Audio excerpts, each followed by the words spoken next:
Станіслаў Шумскі ў бітвах і вязніцах. 10-я частка.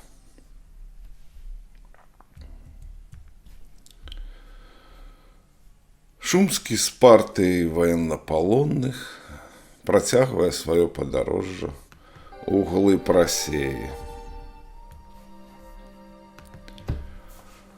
Літоўскі шляхціц, перакананы польскі грамадзянін Шумскі у якасці палоннага француза. Між іншым атрымлівае пенсію з расійскага казначэйства.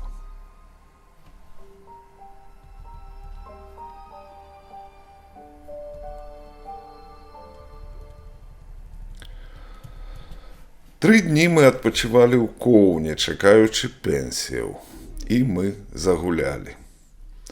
Грошай я меў досыць, і мы пасвяжэлыя ад раніцы сядзелі ў рэстарацыі, куды прыходзіла поўна людзей, бо дазналіся, што там знаходзяцца польскія палонныя. Сярод іх былі мае знаёмыя і незнаёмыя. Дык скажу толькі, што елі і пілі мы, не шкадуючы сябе. А як толькі ўвечары даходзіла да заплаты, рэстаратар паведамляў, што ўжо заплачана, але кім не казаў. Добрыя людзі, я і сёння ўспамінаю вас з расчуленнем. Забяспечыўшы сябе ў Коўне бялізнай, цёплымі кажухамі і рукавіцамі, абмінаючы Вільню, мы рушылі на Варонеж для далейшага нашага прызначэння. За некалькі міль ад Коўна, ідучы гасцінцам, я заўважыў невялікі дворык на ўзгорку. У карчме, дзе мы спыніліся аддыхацца, пытаюся ў жытка, чый гэта дворык. Пана Гофмана. Брава, кажу я калегам. Гэта мой знаёмы. Зойдзем падсілкавацца, бо ў гэтай карчме нічога дастаць немагчыма. Мы пакідаем пры карчме нашу партыю, а самі разам з неадступным афіцэрам і некалькімі казакамі ідзем да двара, перад ганкам якога стаіць фургон, запрэжаны 4 коньмі. Уласна, ў гэты фургон і меўся сядаць добра мне знаёмы Жельветр, які займаўся інтарэсамі многіх асобаў у Пецярбургу. Ён ехаў у Вільню, і я спадзяваўся, што ён сустрэнецца з маёй маткай. Жельветр не адразу пазнаў мяне, а пасля, узрадаваны, што я жывы, заплакаў добры чалавек над маім лёсам і прысягнуў, што адразу, як прыбудзе ў Вільню, паведаміць маці пра маю няволю. Жельветру я прызначыў сустрэчу праз 3 дні ў Парудаміне, маёнтку манашак бенедыктынак, за 3 мілі ад Вільні і за 2 ад Шумску, бо нас гналі міма Вільні, у абход вялікіх гарадоў. Па ад'ездзе Жельветра гаспадар двара Гофман прыняў нас з найвялікшай гасціннасцю, накарміў і даў запасы харчоў на дарогу. Пасля гэтага прыёму пусціліся мы на вышэйзгаданую Парудаміну, дзе сталі на ноч і палеглі спаць. Раптам пачулі паштовы званок і знаёмы голас Жельветра, які ўвайшоў разам з жандарам і пытаўся пра афіцэра партыі. Ён прывез яму указанне пакінуць мяне як хворага там, дзе я захварэў, хоць я быў здаровы. Мушу тут распавесці, як гэта адбылося. Прыбыўшы ў Вільню, Жельветр застаў маю матку ўсю ў слязах, бо ад талочкі, якога я выправіў з каралеўца, яна даведалася, што я ўзяты ў няволю. Не трацячы часу, яна пабегла прасіць Корсакава, тагачаснага ваеннага губернатара, каб мяне нібы з прычыны хваробы затрымаць. Корсакаў ёй адмовіў, што яе моцна расстроіла, і такой яе і заспеў Жельветр. Тым часам да яе прыехала Гершторфава, матка Алізаравай, якая цяпер Пісанкава. Тая Гершторфава, з роду Матушевічаў, пляменніца аднайменнага міністра, была ў Корсакава на добрым рахунку. І калі даведалася пра прычыну слёз маёй маткі, прапанавала ёй зноў ехаць да Корсакава, бо была ўпэўненая, што з яе умяшаннем ёй не адмовіць. Так і паехалі.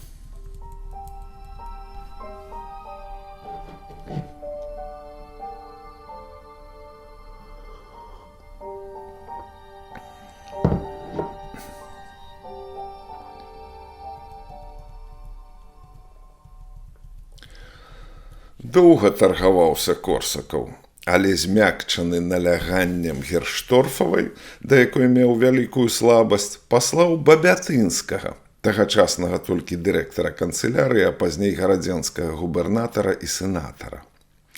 Корсакаў меў да яго поўны давер.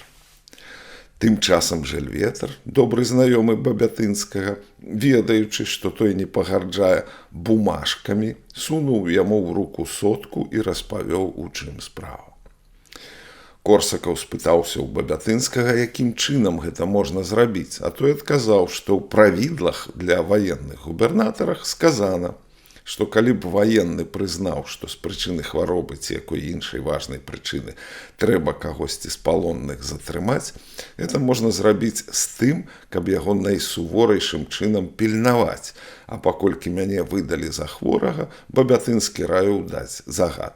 Пакінуць Шумскага там, дзе ён захварэў, і ўзяць абавязанне ад уладальніка ці кіраўніка маёнтку, дзе захварэў, што на кожны выклік даставіць таго вязня. З гэтым загадам Жильветра разам з жандарам для большай вагі адправілі да мяне. Пабуджаны афіцэр наш прачытаў загад і здзіўлена ўсклікнуў: але ж ён здаровы. Аднак уваткнутыя яму ў лапу 50 асігнацыйных рублёў залагодзілі яго, і ён сказаў: шкада нам такога добрага таварыша. З вялікім смуткам развітаўся я з калегамі, аддаўшы ім 60 дукатаў, якія меў, і яшчэ 120, якія Жильветр прывез на маю просьбу. Парудаміна была недалёка ад Шумску, і тамтэйшы аканом перадаў мяне майму брату, які сакрэтна ўначы прывёз мяне ў Вільню да маткі. Там, нікуды не выходзячы, я прабыў некалькі дзён, пасля чаго аднойчы з візітам да маткі прыехаў Корсакаў і спытаўся пра маё здароўе. На водпаведзь, што не вельмі здаровы і што цяжка ў вёсцы без доктара, Корсакаў дазволіў прывезці мяне ў Вільню, і каб я ўвесь час удаваў хворага, бо калі выздаравею, ён будзе мушаны мяне выслаць. Тым часам Ваўжэцкі, улюбёнец цара Аляксандра, на ягоны загад выязджаў з Вільні ў Варшаву, дзе меўся заняць важную пасаду. Калі Ваўжэцкі даведаўся, што і ягоны брат, генерал, які таксама ў каралеўцы быў узяты ў няволю і затрыманы ў Менску праз слабое здароўе, дык пра яго, пра мяне і пра Тамаша Мірскага напісаў цару просьбу пра вызваленне. Праз некалькі дзён, за 4 тыдні перад бітвай пад Ляйпцыгам, пасля якой Аляксандр даў агульную амністыю, мы атрымалі імянны загад, які цалкам вызваляў нас.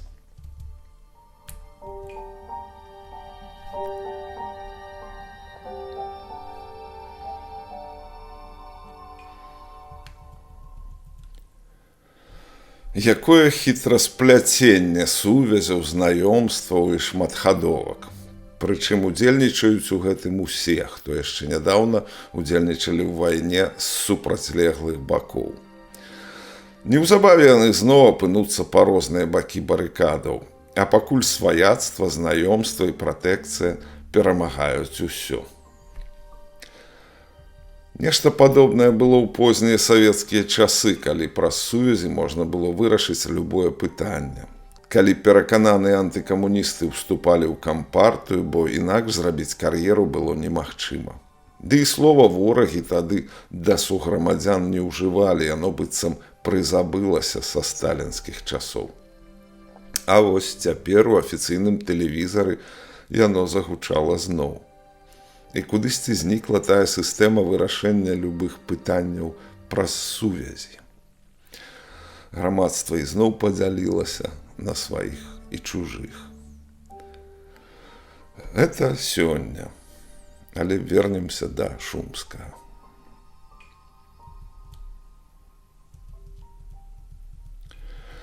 І так спакойна таптаў я віленскі брук да 1819 году, у якім ажаніўся з маёй кузынкай Марыяй Мірскай.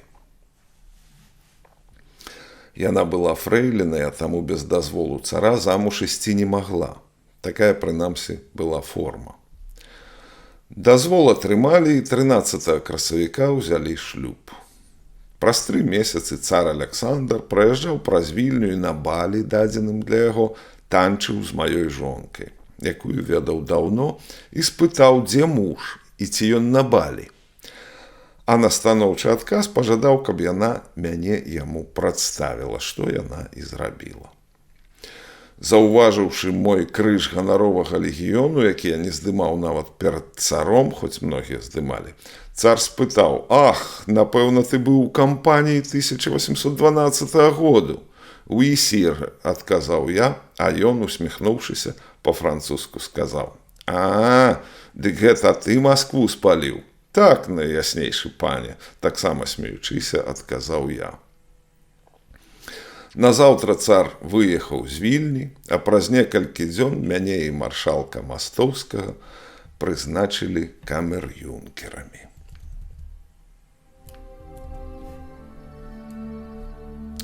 Проста як паэта Аляксандра Пушкіна.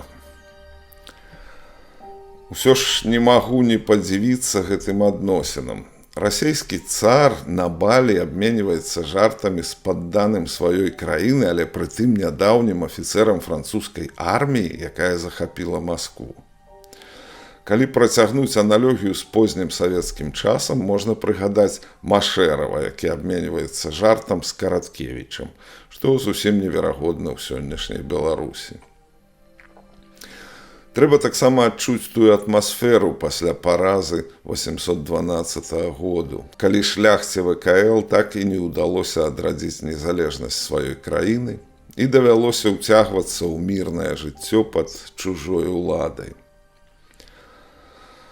Пакуль ідзе адкрытая вайна ці паўстанне, адбываецца ўнутраная мабілізацыя і шмат нагодаў для пазітыўнага погляду на свет, хоць бы і тое, што застаўся жывы. А тут мусіш уладкоўвацца на працу ў чужую табе сістэму, а яшчэ на першы план невядома адкуль выходзяць страты асабістыя, якія быццам толькі чакалі свайго часу. Запаноўвае нуда і беспрасветнасць. Тое, што нехта называе стабільнасцю, а нехта застоем.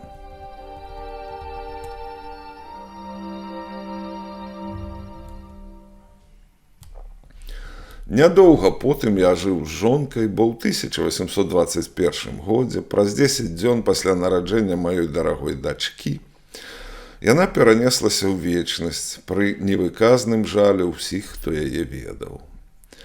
Не было сіратою дарагое маё дзіцятка, бо мела 2 бабак і нямала цётак, якія яе моцна любілі, бо і было за што любіць. Так я існаваў некалькі гадоў па смерці жонкі, а ў 1824 годзе дзеля захавання мундуру камер-юнкера я запісаўся ў канцылярыю Корсакава, бо выйшаў быў указ, што хто нідзе не служыць, на той мундур не мае права. Не таму, зрэшты, пайшоў я на службу, што надта дбаў пра тое камер-юнкерства, але таму, што і на вёсцы, і ў горадзе між чыноўнікамі мундур рабіў уражанне. У 1829 годзе, зусім без маёй ахвоты, мяне абралі маршалкам Віленскага павету.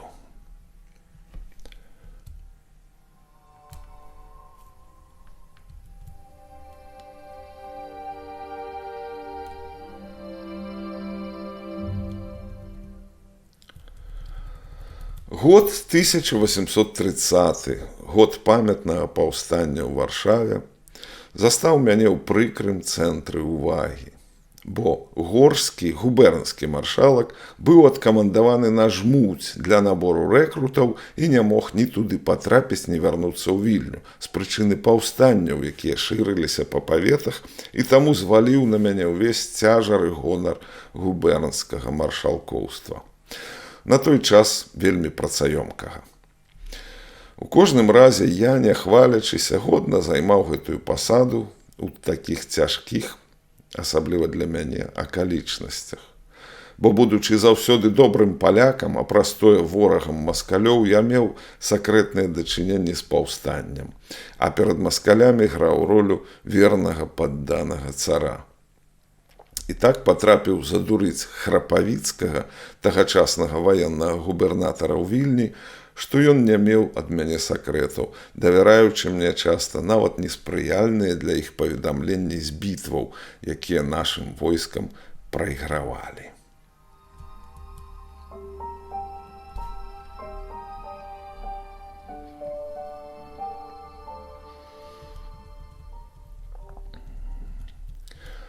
Гэты чалавек, як звычайна людзі слабой галавы, падстаўляў вуха плёткам і даносам, якіх поўна ў тым маскоўскім безураддзі. І я з прыяцеля, якім ён для мяне быў, зрабіўся найзаўзяцейшым няпрыяцелем. Пэўнага дня Храпавіцкі прысылае да мяне, каб я аддаў ключы ад складу святога Пятра на Антокалі для змяшчэння там збожжа, скупленага ваеннымі камісіянерамі. У тым аграмадным складзе было толькі некалькі тысяч чвярцін круп і мукі, і там магло змясціцца разам з тым збожжа, скупленае камісіянерам.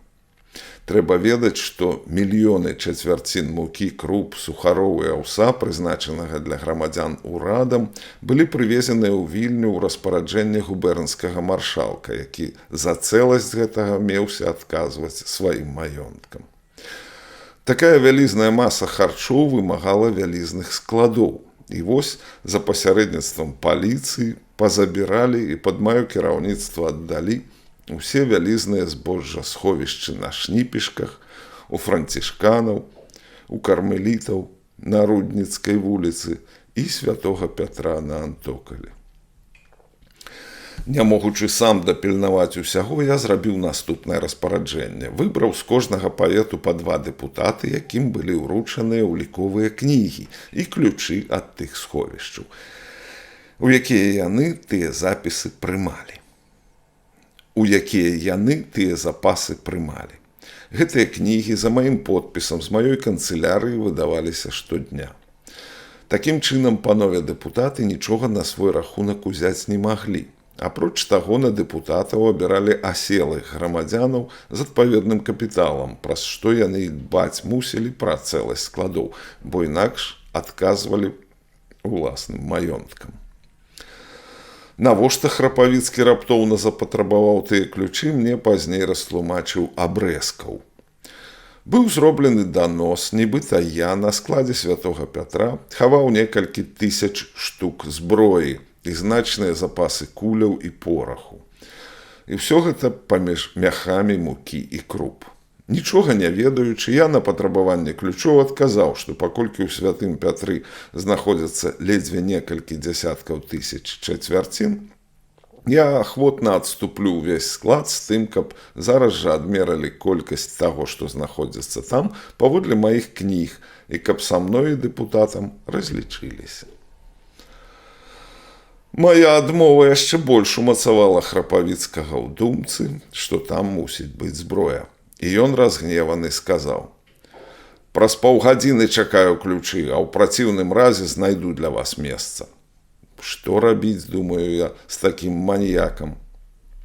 Вось жа пасылаю па дэпутата, які на няшчасце таго дня на некалькі гадзін выехаў быў да жонкі, што жыла за 10 вёрст ад Вільні.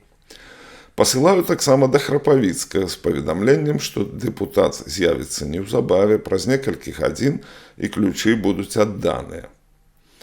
Той гвалтоўны чалавек усё больш упадаў у падазрэнне і пасылае мне ад'ютанта Мілашевіча з палітмайстрам Рудкоўскім і камендантам места Юкічавым, каб я разам з імі ехаў да святога Пятра і каб там у маёй прысутнасці дзеля браку ключоў адмычкай адчынілі замкі. Я кажу запрагаць коней, але паліцмайстар мяне спыняе. Гэта забярэ часу, няхай маршалак сядае на мае дрожкі са мной. І вось еду я ў атачэнні каменданта і ад'ютанта, якія галапуюць каля нас конна. Такая выправа сярод дня з такім суправаджэннем у часе, калі звычайна розных вязуць па турмах, дала нагоду тым, хто мяне сустрэў, меркаваць, што і мяне туды пакуюць. Прыязджаем на Антокаль і ўжо збіраюцца з адмычкамі, як раптам мой дэпутат, які вярнуўся з вёскі і даведаўся ў маёй канцылярыі, у чым справа, чуй дух прыляцеў з ключамі. Адчыняюць склад, паліцыянты і квартальныя скачуць па мяхах, перакідаюць іх, нібыта лічаць, а насамрэч шукаюць зброю. І ні ў 5, ні ў 9 пасля амаль гадзіны раскідання, не дазваляючы ані мне, ані дэпутату сысці, пасля прыбыцця самога Харпавіцкага, які нібыта ехаў конным шпацырам, ён загадаў аддаць ключы дэпутату, кажучы, добра ўзважыўшы, я не буду патрабаваць гэтага складу. І пошукі спынілі.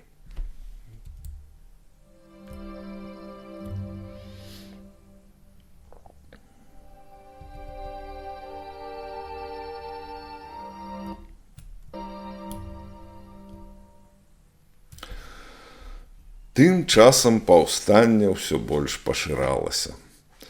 Ужо і залузкі упецкі маршалак, камергер яго царскай мосці, прыслаў мне свайго сакратара Карабановіча з пытаннем, што рабіць.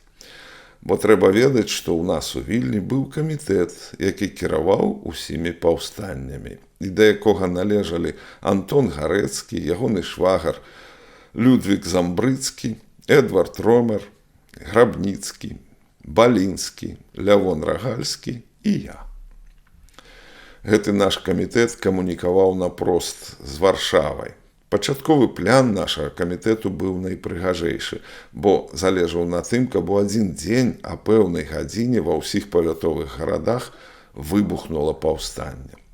З гэтай мэтай у Вільні сядзеў адзін прадстаўнік ад кожнага павету, а на вызначаны час выбуху кожны павёз бы вестку ў свой павет. Мы не маглі толькі прызначыць дзень, бо чакалі паведамленняў з Варшавы. Такім чынам арганізаванае паўстанне мела тую перавагу, што невялікая брыгада генерала Барталамея, якая была на жмудзі, не змагла б адначасова быць ва ўсіх паветах, а болей маскоўскага войска на Літве не было.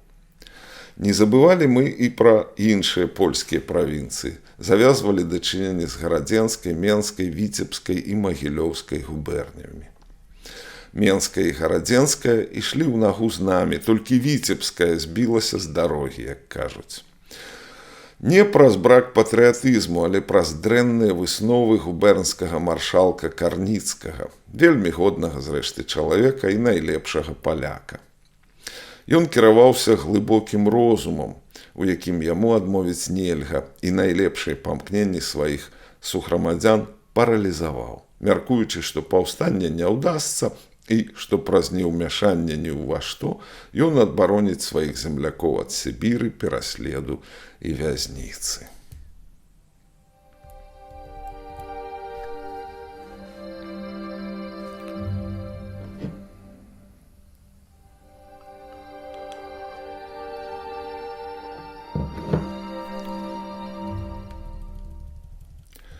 З гэтага моманту паралелі з Беларусяй брэжнеўскага застою сканчаюцца. Пачынаецца бадай што наш час з дыскусіямі пра тое, ці ўдасца паўстанне, ці ўдасца змяніць першага прэзідэнта на другога і ці варта ў гэтым усім актыўна ўдзельнічаць, рызыкуючы асабістай свабодай.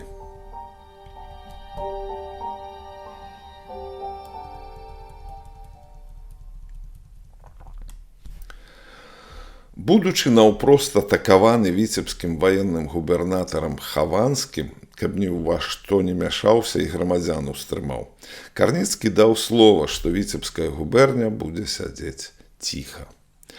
Праўда, на нашу адозву, не хочучы пакінуць магчымасці дапамагчы нам, пачаў паўсюль ездзіць, каб падрыхтаваць грамадскую думку да паўстання, выцягваючы, аднак, з усіх слова гонару, што ніхто нічога без ягонага ўказання не пачне.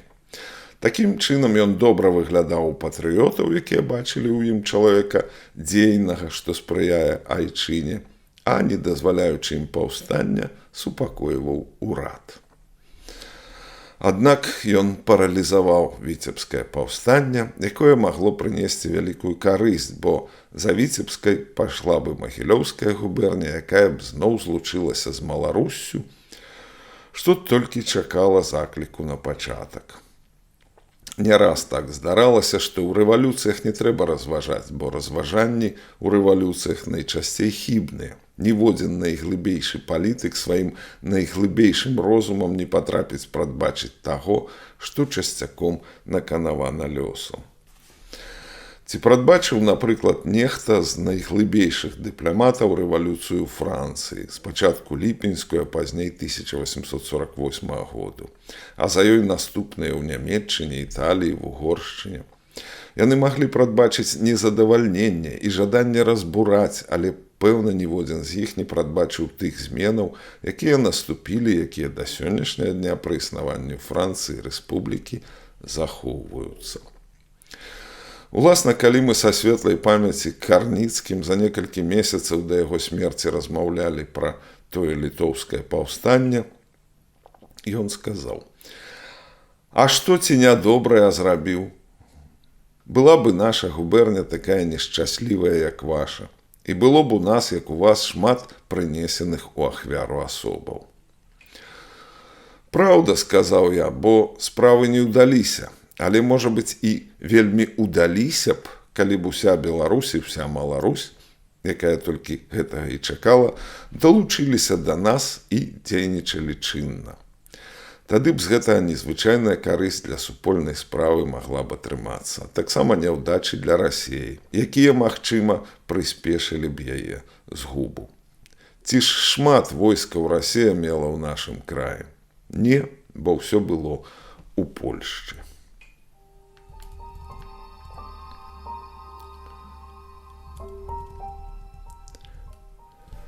У Шумскага гэта першая згадка Беларусі, якой ён называе ўсходнюю палову нашай цяперашняй краіны. Таксама і першая згадка Польшчы, як іншай краіны, дзе былі ўсе расійскія войскі. Проста на нашых вачах фармуецца новая ідэнтычнасць, як гэта 200 гадоў таму было па ўсёй Еўропе. Але працягнем ягонымі развагамі пра разлікі, якія, на думку Шумскага, нічога карыснага для рэвалюцыі не даюць.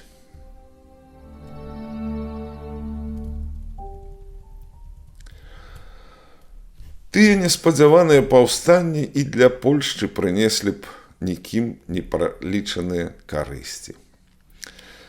Як не склалася, дык лёгка сказаць: «А добра мы зрабілі». Але калі б склалася, што б тады сказаў разліковы розум? А рэч у тым, што найпэўнейшыя шансы былі для паспяховага заканчэння няволі айчыны. Таму, паўтараю, у рэвалюцыях не трэба развагаў. Трэба толькі энергія, энтузіазм і добрая ахвота. А Бог добрай справе заўжды дапаможа. І светлай памяці Карніцкі, гэты слаўны грамадзянін і найлепшы паляк, пазней сам быў, напэўна, перакананы, што зрабіў дрэнна, не давяраючы рэвалюцыі і паўстанням. А дзеля ўласнай любові, а хто ж ад яе вольны, заўсёды сцвярджаў, што можна было прадбачыць непамысны канец той нашай рэвалюцыі.